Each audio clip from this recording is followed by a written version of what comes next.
rigolo. Le modèle rigolo que j'ai imaginé, vous voyez, c'est un modèle de trafic routier. Alors, le principe de base, c'est un modèle très simplifié. C'est, tu as une route, une autoroute, mais il y a une seule bande. Donc les voitures ne peuvent pas se dépasser et tout ça. On me dire, c'est pas tout à fait réaliste. Il y a moyen de faire des trucs plus compliqués, mais ici, c'est pour faire simple. Alors ce qui est bien, c'est sur la route, tu as des voitures. Et la voiture, c'est typiquement un point matériel. Et puis, tu vois, j'ai mis un pont. Et t'imagines là-dedans, hein, parfois, de temps en temps, quand je suis sur l'autoroute, tu vois comme ça des cyclistes qui s'arrêtent et qui regardent passer les voitures. Et bien, le cycliste qui s'arrête et qui regarde au-dessus du pont passer les voitures et qui regarde avec un petit regard taquin comme ça. Oh, ça c'est un beau bouchon une fois. Hein. Il y en a des tas qui sont bloqués. Eh bien, tu te dis, ça c'est intéressant. Et donc, tu vois tout de suite que quand tu te mets sur le pont, tu as un observateur eulérien, tu as une représentation eulérienne, et quand tu es dans ta voiture, tu as une représentation matérielle. Alors typiquement, tu peux imaginer que quand tu es dans ta voiture, tu mesures en fonction du temps la vitesse. Quand tu vas, par exemple, tu pars de Bruxelles et que tu vas à Louvain-la-Neuve, donc tu démarres ta voiture, ou l'inverse, parce que dans l'inverse, c'est là qu'il y a les bouchons. Hein, tu arrives, et puis tu découvres que tu vas devoir ralentir parce qu'il y a des bouchons. Et tu peux également être le monsieur qui est sur le pont. Et le monsieur qui est sur le pont, ben, il voit qu'avant 6 h du matin, il n'y a pas de bouchon. Puis, la vitesse des voitures qui passent en dessous devient de plus en plus lente. Et puis, vers 10-11 h, ben, ça commence à débouchonner. Et puis, à 4 h, le bouchon va apparaître dans l'autre sens. Tu vois ce qui se passe. Ok? Et donc, on voudrait pouvoir modéliser le comportement des bouchons. Et tu vas voir, je vais écrire un modèle de modélisation du trafic routier et on va déduire des conclusions qui ne sont pas débiles du tout. Comme quoi, la mécanique des milieux continus, c'est pas uniquement pour emmerder les étudiants, ça sert aussi à faire des trucs utiles.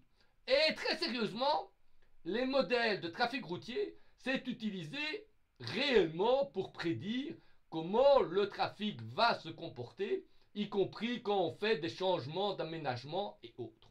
Ok? Bon, on a donc un modèle de trafic routier. Alors pour faire ça, on a une quantité qui est la densité. Alors comment la densité?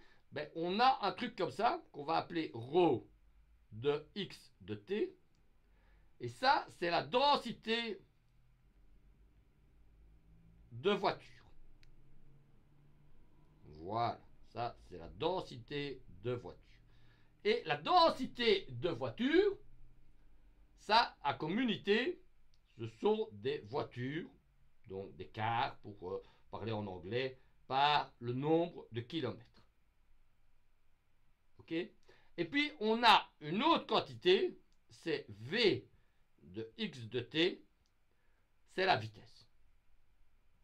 Ok?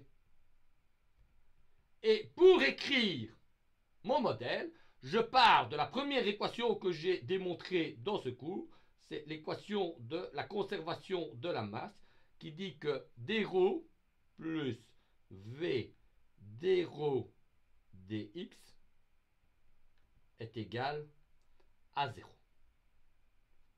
Ok? Et ça, c'est l'équation de conservation de la masse. Hein? On peut l'appeler aussi bilan de la masse. Bon, tu vois tout de suite que cette équation, c'est une équation aux dérivées partielles, mais j'ai un souci, c'est j'ai une équation et j'ai deux inconnus, la densité de voitures et les vitesses des voitures. T'imagines tout de suite que si tu mets des voitures sur la droite et que les voitures du début vont plus vite que les voitures de la fin, ben la densité va diminuer, les premiers vont aller de plus en plus vite. Si c'est l'inverse, la densité va augmenter. Donc, il faut quelque chose, une deuxième équation, pour avoir un système de deux équations à deux inconnues. Il faut une équation dite de comportement. Vous savez, je vous avais expliqué les histoires des équations de comportement. Alors ici, l'équation de comportement, c'est il faut modéliser le comportement du conducteur.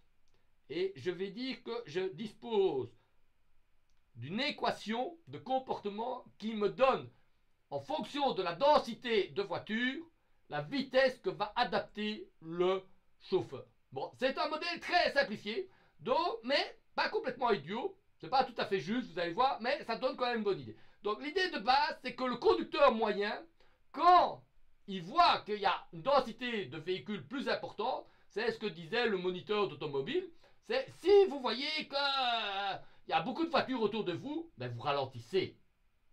Ah, tu vois tout de suite, tu es sur l'autoroute, ça commence à devenir plein de bagnoles, tu ralentis. L'autoroute est vide, il n'y a personne, tu vas à la vitesse maximale autorisée. Oui, parce qu'on suppose quand même qu'on doit ne pas générer des messages négatifs, et donc on fait ça. Ok? Donc on suppose qu'on est dans un trafic urbain, et on a une équation de comportement. Donc on a la deuxième équation, l'équation de comportement. Voilà. Alors tu me dis, comment est-ce qu'on trouve l'équation de comportement? Ben, c'est extrêmement simple. On prend des conducteurs et on mesure leur comportement. Alors, pour faire ça, on écrit une équation de comportement comme ça. On écrit V en fonction de ρ. Okay? Tu vois, V chapeau, c'est une fonction. Et ce que je suppose, c'est un modèle fait aux États-Unis. Donc, on suppose que les conducteurs respectent les limitations de vitesse. Bon, tu vas me dire, c'est pas réaliste, monsieur. Oui, mais on est quand même dans un monde où on doit essayer. Donc, tu supposes que la limitation de vitesse maximale, c'est 60 km/h. Possible. Et donc, si tu es tout seul sur la route, tu fais du 60 km/h. Il dit, oui, mais il y a des fous. Non, mais on fait pas comme ça, hein.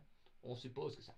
Et tu supposes aussi que quand la rue est remplie de voitures, donc il y a tellement de voitures qu'elles sont côte à côte. Ça, c'est ce que j'appelle ρ G, G pour jump. Ça, c'est 160 voitures. On le met en anglais parce que ça va être plus savant. Quand tu mets 160 voitures au kilomètre, bon, tu calcules, hein, c'est le SUV, un truck, un moyen. Quand tu as 160 voitures au kilomètre, ben, la route est pleine de voitures. Et quand il y a des voitures par choc contre par choc, ben, tu n'avances plus. Tu es bloqué. Et donc, quand tu as un traffic jam, tu n'avances plus. Et on suppose que le modèle le plus simple, c'est que le comportement, il suit une droite comme ça. D'accord? Donc, quand la densité est nulle, tu vas à la vitesse maximale, et plus la densité que tu observes à l'endroit où tu te trouves augmente, plus tu diminues ta vitesse. Évidemment, c'est un modèle simplifié. Ok? Bon, alors, on va maintenant définir une quantité physique extrêmement importante, c'est le flux de voiture. Le flux de voiture, c'est ce qui est intéressant. C'est quel est le nombre de voitures qui passent sous le pont. Ah ouais, parce que ce que tu as, c'était à Bruxelles, t'es le matin, tu veux avoir un maximum de voitures qui viennent. Alors pour avoir un maximum de voitures qui viennent, mon gamin, comment tu fais? Ben mon gamin, c'est facile. Il faut que les voitures, il y a une densité maximale et qu'elles aillent le plus vite possible. Donc le flux de voitures, que je vais définir Q, est défini comme étant ρ fois V. Ok? Alors ce que je peux dire aussi, c'est que Q est une fonction Q chapeau de ρ, qui n'est rien d'autre que ρ fois V chapeau de ρ. Ok? Et on va maintenant faire un petit dessin extrêmement simple. C'est on va dessiner Q chapeau de ρ en fonction de ρ. Alors regarde bien. On va dessiner ce truc. Alors regarde, je prends un petit axe ici. Voilà, on va le faire bien comme ça. Un petit axe comme ça, un petit axe comme ça. Voilà. Ok, et qu'est-ce que je dessine? Ben, d'abord, je dessine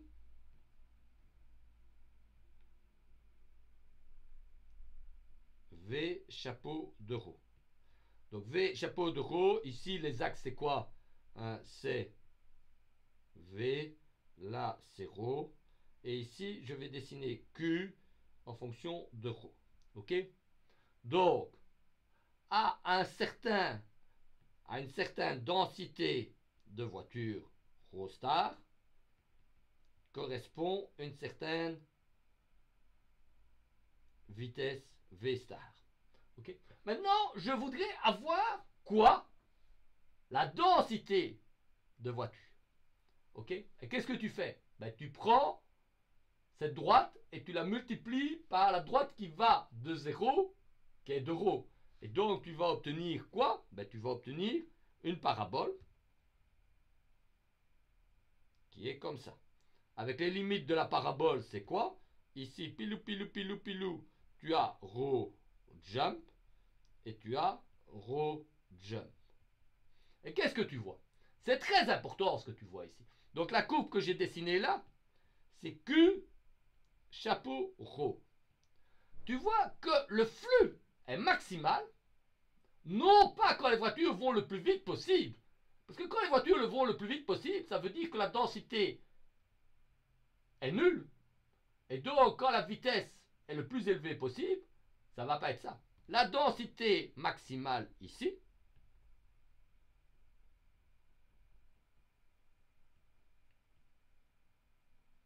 c'est quand ρ star est égal à 80 voitures au kilomètre. Ok? Et là, vous allez découvrir mathématiquement un truc qui parfois énerve plein de gens.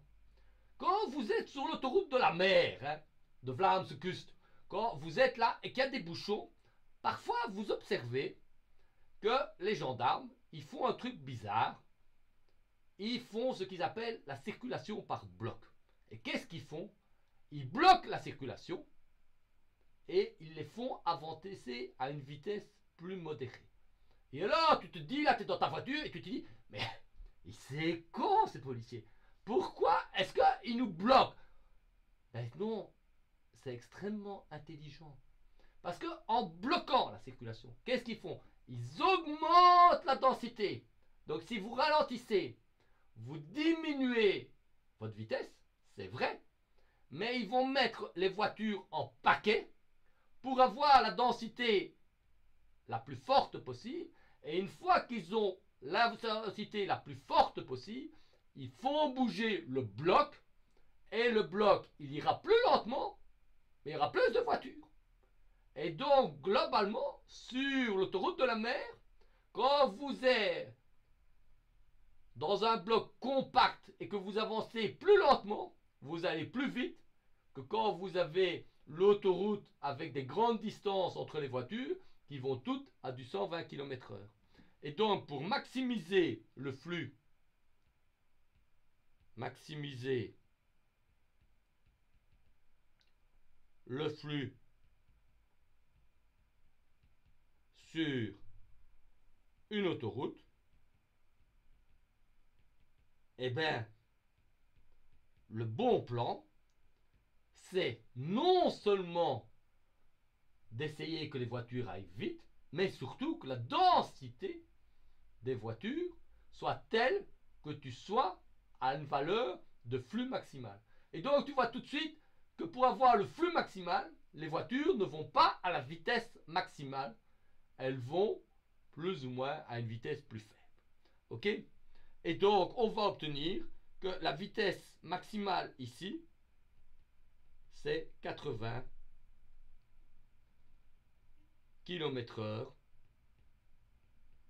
sur une autoroute belge, où la limite est à 120 km/h.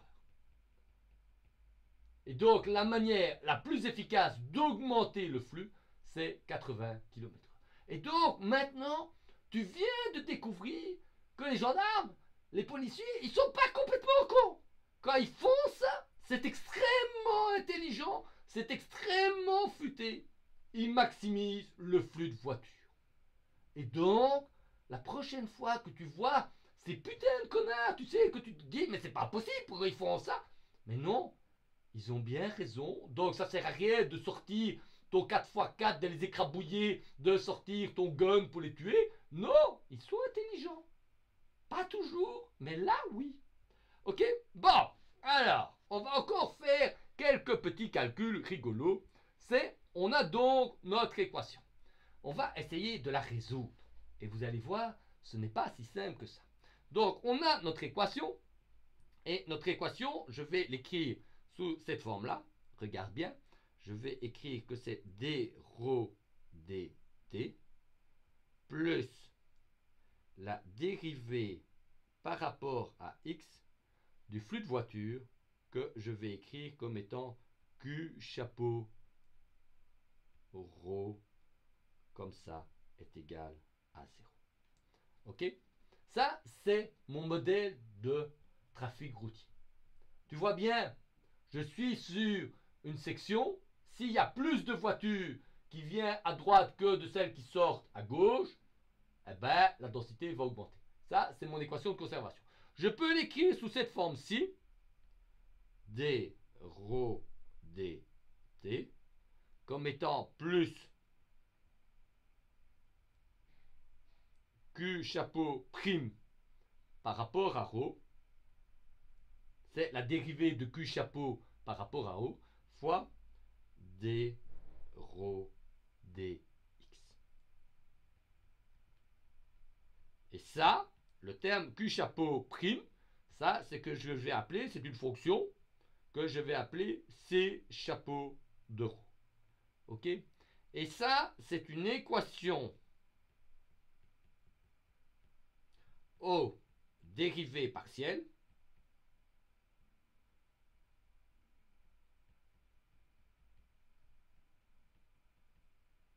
voilà. En plus, elle est non linéaire. Ça, c'est chiant à mort. C'est vraiment embêtant. Et elle est hyperbolique. C'est pas une équation a priori piece of cake. C'est pas si simple que ça. Et donc, on va essayer de comprendre comment ça marche. Alors, pour comprendre comment ça marche, on va mettre un petit cadre comme ça pour faire joli. Voilà mon équation. Ok?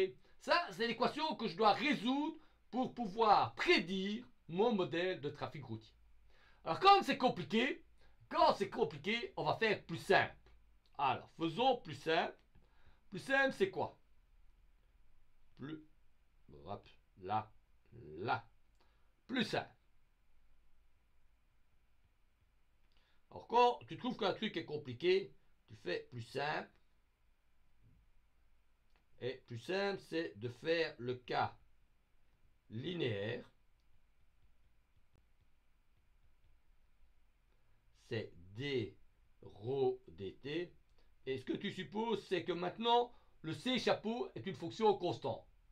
Évidemment, tu m'as dit que c'est pas vrai, parce que Q de rho, c'est pas constant, c'était une parabole. Donc la dérivée de Q par rapport à rho, hein, c'est une droite, donc C n'est pas constant. Mais bon, tu vas pas m'embêter. On va faire d'abord le cas facile. Ça, c'est d rho dx est égal à 0. Et ça, c'est ce qu'on appelle une équation de transport.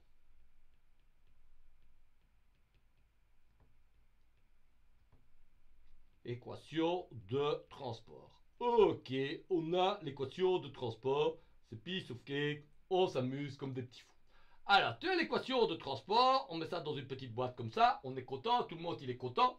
Bon, alors, les enfants. Est-ce qu'il y en a un qui connaît la solution analytique d'une équation de transport? Hein? Je rappelle que si vous me mettez la solution analytique de l'équation de transport, normalement, vous avez vu ça les gaminous, vous gagnez un prix spécial. Hein, vous savez, un coupon valorisable sur une carte spéciale où on collectionne les coupons. Waouh! Jeune! Pas mal du tout! Chris Otis vient de gagner un coupon spécial. Ouais. Je commençais à désespérer et là, d'un coup, mon humeur est positive. Alors, c'est un petit nom, cette solution. Ça s'appelle comment? Pour un coupon supplémentaire. On va voir si vous trouvez ça. Le nom de la solution. Donc la solution c'est en effet ça. C'est pilou, c'est rho. Pas bien ça. Ouais, ça, concentre-toi une fois, sinon ils comprennent rien. Rho de x de t. C'est une fonction rho 0 quelconque. La densité à l'instant 0. Et c'est x. Attention, il y a un petit astuce ici. C'est moins. Non, on va le faire en rouge. Moins c. T. Et cette équation, cette solution, donc en fait, tu donnes la densité en fonction de x à l'instant 0 et cette densité va évoluer comme je l'ai indiqué. Attention, il y a un moins. Et c, c'est la vitesse de propagation parce que c'est une équation de transport et l'équation de transport, elle va transporter votre profil de densité. Et c'est un joli nom. Je pense que personne n'a réussi à me dire le joli nom. C'est dommage ça. Ça s'appelle, c'est un nom qui fleure beau, la France, hein, historique. Ça s'appelle la solution d'Alembert. C'est une belle solution d'Alembert. Alors tu vas me dire, est-ce que c'est vrai ça? Ben ouais, regarde. Tu calcules la dérivée de rho par rapport à t, la dérivée partielle. Ça c'est quoi?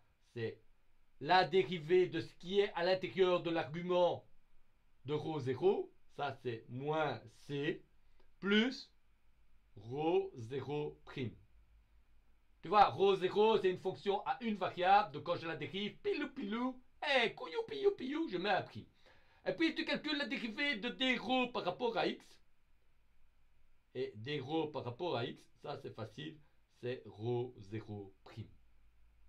Ok? Mais ça c'est piece of cake. Hein? C'est super facile. Bon alors maintenant, si je mets l'autre truc pour que je passe sur la caméra de l'autre côté là. Là. Oh, elle a perdu la caméra, je dois la retrouver. Là. Pourquoi il ne me met pas celle-là? Pilou, voilà. Elle va revenir. Pirlou, elle est là. Tu vois, pilou, je suis là, on est là, tout le monde il est là, tout le monde il est content. Ah, alors, qu'est-ce qui se passe? Ben, regarde bien qu'est-ce qui se passe. Tu dessines. Alors, tu fais ça calmement, tu t'énerves pas, tu restes posé, tu t'énerves pas, Vincent, si tu t'énerves, il dit déjà qu'ils comprennent rien. Bon, ça c'est normal, c'est logique. Mais si en plus tu t'énerves, ils comprendront encore moins. Alors, tu mets ici, là, petit x, là, tu mets petit x, là, tu mets petit rho, là, tu mets petit rho. Alors tu supposes que tu as... Alors ça, c'est l'instant t est égal à 0. Ça, c'est l'instant t plus grand que 0. Ok. You follow me? Alors, tu supposes que tu as un rho 0 quelconque. Bah, par exemple, un rho 0 quelconque, c'est ça. Bah, tu as une densité relativement basse. Et puis, à un moment donné, la densité augmente. Donc, tu vois, du côté droit, il y a plein de voitures. Du côté gauche, il n'y a pas beaucoup de voitures. Et ben, qu'est-ce que tu fais? Ben, tu prends un point rouge quelconque, ici, un point de l'espace quelconque. Ici, on va prendre celui-ci. D'accord? Et là, je vais indiquer ce point rouge. Je le mets ici. D'accord? Comme ça. Et bien, ce que je dis, c'est que la courbe, elle bouge avec une vitesse c comme ça. Donc, pour connaître quel est le rho du truc, qu'est-ce que je fais? Ben, je dois ici considérer en fait que le point là, je reviens avec CT à l'envers, je vais chercher cette valeur là, ok? Et cette valeur là, c'est la courbe qui a bougé comme ceci. Regarde bien, c'est comme ça. La courbe elle a bougé comme ça. D'accord?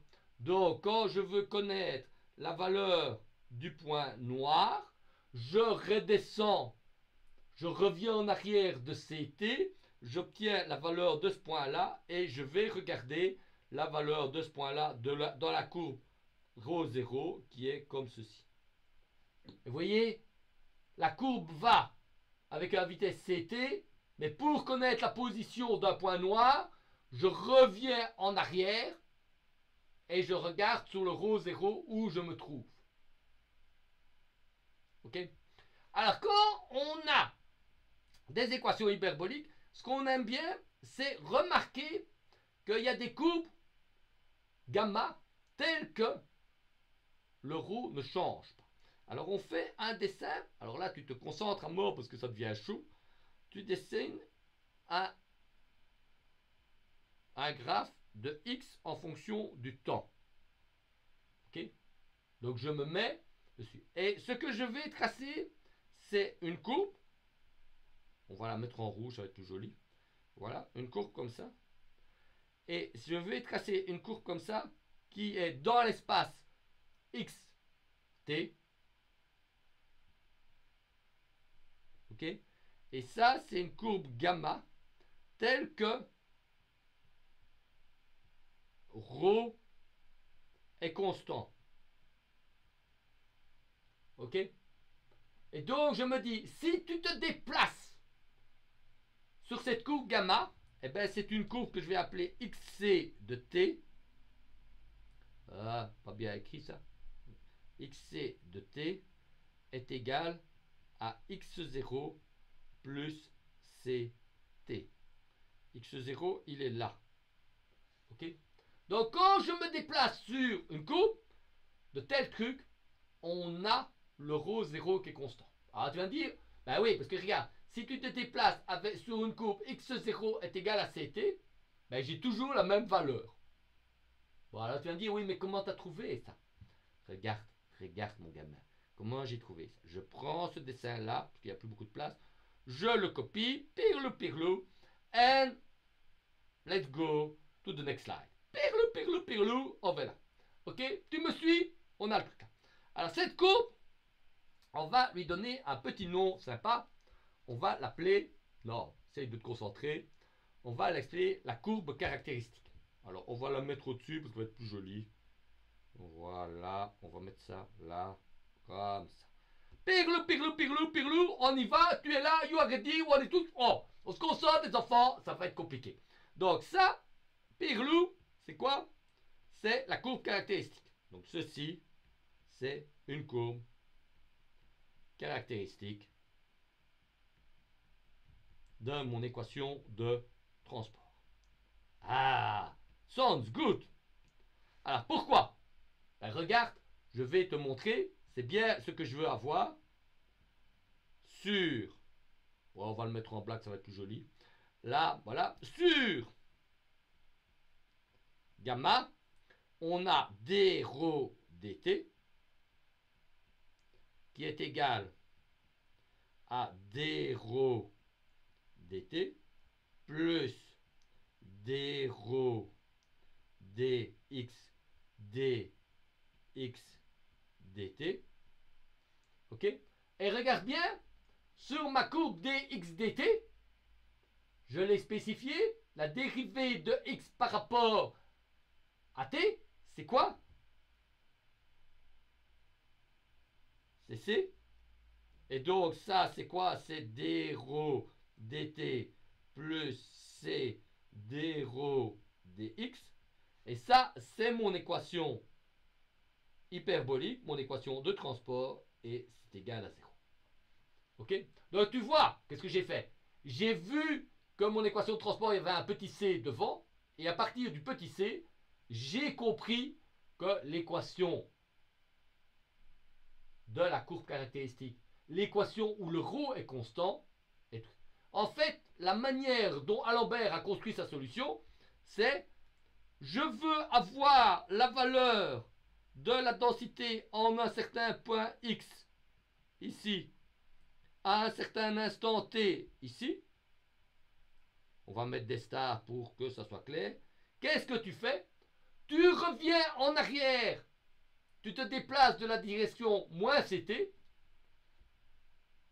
comme ça, et tu trouves le x0 tel que tu avais la valeur de la condition initiale. Puisque tu connais ρ 0, ben, pour connaître ρ de x de t, c'est très simple. Tu te déplaces sur la courbe caractéristique et tu reviens sur la courbe caractéristique au temps 0 et tu prends la valeur que tu connais en ρ 0.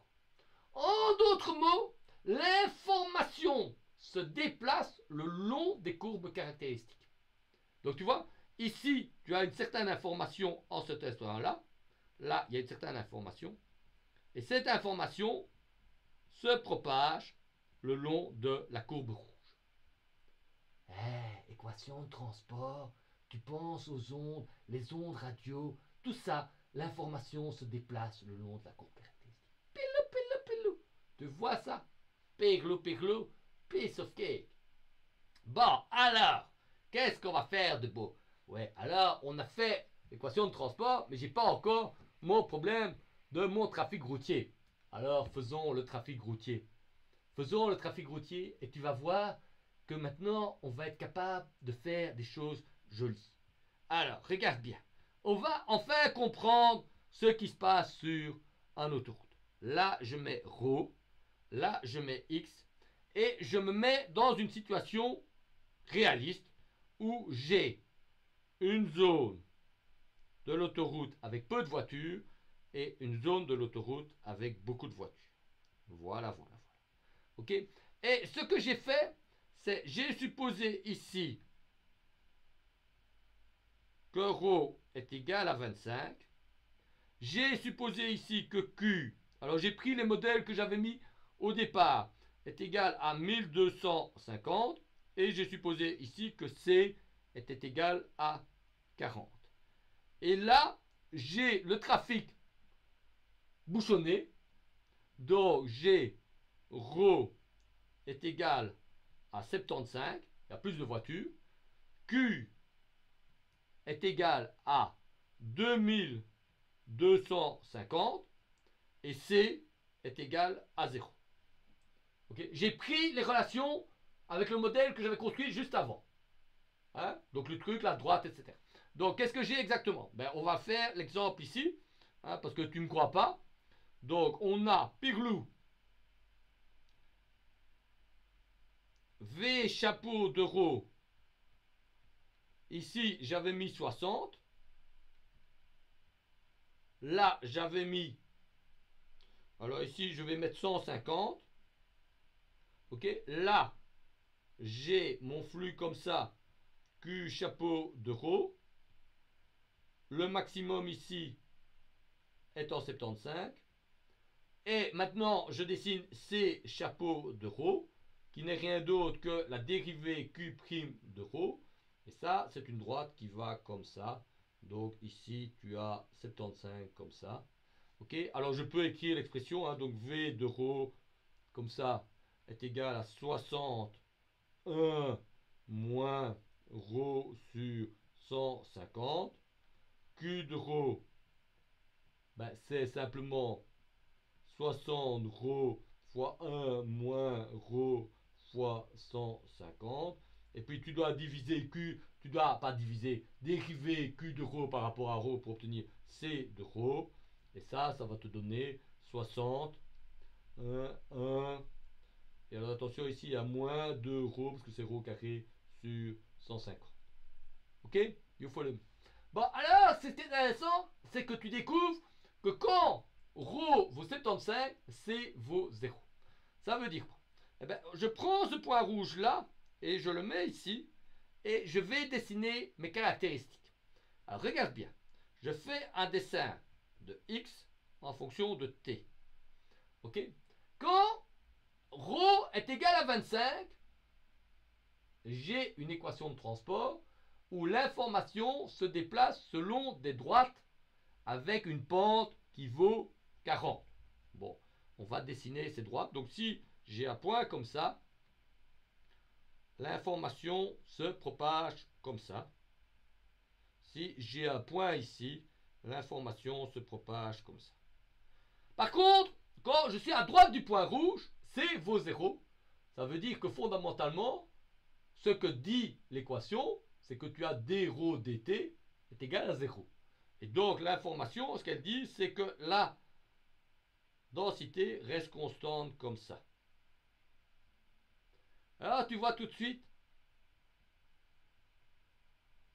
qu'il va y avoir un souci dans ce point-là. Parce que ce que j'ai dit, c'est l'information se propage le long des caractéristiques. Donc tu vois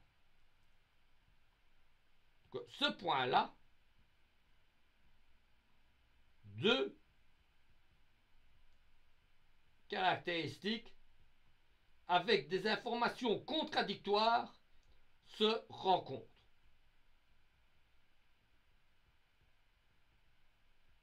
Donc, il y a une caractéristique qui dit Rho, c'est 25. Et l'autre dit non, non, non, non, non, non, non, I don't agree with you, c'est pas du tout ça. Rho, il vaut 75. Et là, t'es dans l'emmerde. Parce que tu as deux caractéristiques qui viennent avec des messages contradictoires. Tu vois, il y a le glouglou qui dit ah, les coiffeurs doivent ouvrir. Et l'autre qui dit ah non, non, non, hein, tu sais, avec le Covid, pas chez chouette et tout ça, on est dans la merde. Et donc, quand on a deux informations contradictoires qui se rencontrent, on obtient quoi? On obtient un choc. Eh bien, c'est exactement ce qui se passe. On obtient un choc, et donc, à cet endroit-là, il y a un choc. Ok? En fait, c'est le choc, c'est la propagation de la discontinuité du rho. Et donc, c'est la manière dont le début du bouchon se propage. Attention, la propagation du choc n'est pas la vitesse de propagation, donc la vitesse à laquelle cette courbe rouge se déplace comme ça, n'est pas la vitesse des voitures. C'est la vitesse de l'onde de bouchon. On est en train de prédire le comportement de l'onde de bouchon. Alors c'est quoi l'onde de bouchon? Alors moi je suis un grand vanard, j'habite Bruxelles et je vis en province. Donc quand je pars le matin, je suis dans le bon sens pour faire la navette. En d'autres mots, je vois le bouchon de ceux, c'est les provinciaux qui viennent travailler à Bruxelles et qui se tapent le bouchon tous les matins. Et bien comment l'onde de bouchon arrive? Le matin, les gens arrivent très tôt au matin. L'autoroute est vide. Le bouchon arrive à l'entrée de Bruxelles. Et que fait le bouchon? Il va grandir progressivement et remonter, remonter, remonter. Hein, il va atteindre Overij, Soif, Torobin Saint-Tro, Enzovo, Jean Blou. Hein, tu vois le machin. Et tu as une onde de bouchon qui avance dans le sens opposé de la progression des voitures.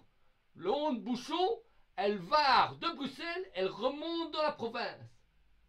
Et puis tu vas voir, vers 10 ou 11 heures, la circulation à Bruxelles commence à devenir plus simple. Tu vas avoir une onde de débouchage qui va remonter l'autoroute. Attention, l'onde de débouchage ne va pas dépasser l'onde de bouchage. Et donc parfois tu as des faits que tu as toujours un bouchon qui est par exemple à Jean Blou, et puis tu vas être dans un ralentissement, et puis à un certain temps, à un moment donné, à Wavre, ça va se débouchonner. Ah oui, parce que tu as atteint l'onde de débouchonnage. Et donc, tu vois, je suis en train... Alors, il y a moyen de calculer l'évolution de l'onde de choc. Tu peux faire ça. Si tu as envie de faire ça, il y a moyen de faire ça. Et donc, tu vois, ça, c'est un modèle de mécanique des milieux continus extrêmement simple. J'ai une équation de conservation, la masse, et une équation de comportement V en fonction de ρ.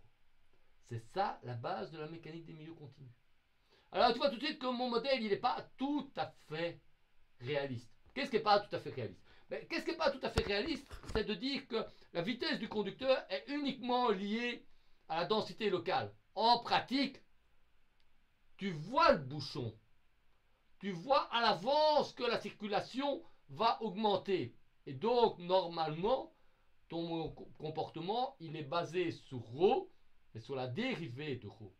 Et si tu tiens compte de la dérivée de ρ, tu vas ajouter un terme diffusif, un terme elliptique, qui va faire que le choc, il va petit à petit diffuser. Et évidemment, dans la vraie vie, ça va diffuser. Donc mon modèle est simplifié, mais fondamentalement, tu as l'information. J'ai pas mis d'effet diffusif, mais j'ai un comportement tout à fait valable. Alors tu peux complexifier le modèle, faire des trucs plus compliqués et obtenir un truc extrêmement réaliste. Voilà, ça, c'était mon petit modèle simplifié de mécanique des milieux continus. Ok, on va s'arrêter pour le modèle du trafic routier. On va revenir pour de nouvelles aventures un peu